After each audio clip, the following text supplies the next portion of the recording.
Fil-gazzetti tal-ħadd spikkaw diversi analiżi dwar il-kontijiet finanzjarji tal-Partit Nazzjonalista.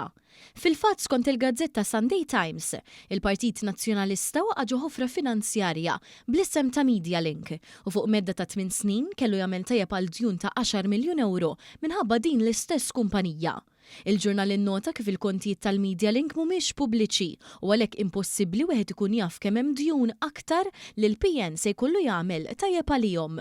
Minħabba li hemm ukoll kważi 12 miljun euro f'dejn tal-partit innifsu, dan ifisser li l-assi kollha tal-Partit Nazzjonalista jew huma maqbuda jew iridu jintużaw biex jitħallas dejn dirett.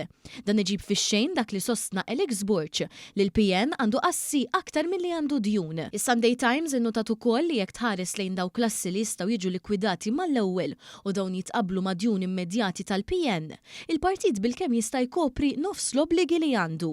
Għaldaqstant il-Partit Nazzjonalista huwa teknikament fallut għax jekk il-kredituri jitolbu flushom lura m'għandux biex iħallasom.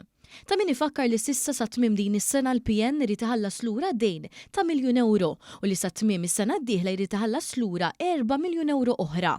Skont is-Sunday Times dan in-nuqqas ta' likwidità jispjega għalfejn il-PN m'għadux jonfoq daqstant flus fuq kampanji elettorali. Dan għaliex għal kull euro li l-PN nefaq fuq il-kampanja elettorali tas-sena li għaddiet, nefa' euro u nofs fimax fuq id-dejn. Intqal ukoll il-qada finanzjarja tal-Partit Laburista hija ferm aħjar. Dan għaliex il-Partit Laburista għandu aktar mid-doppju tal-assi tal-PN u anqas minn nofs id-djun. Dan fil-waqt li Limax huwa kważi kwart dak li jaffaċċja l-PN. Anka l-Malta Today waslet għall-istess konklużjoni tant li sostniet li d-dejn tal-Partit Laburista huwa sostenibbli. Dan fil-waqt li notat kif il-Partit Laburista jidher aktar kapaċi jiġbor donazzjonijiet mill-pubbliku. Anka li llum innutat il-borom mikxufa fuq il-finanzi tal-Oppożizzjoni.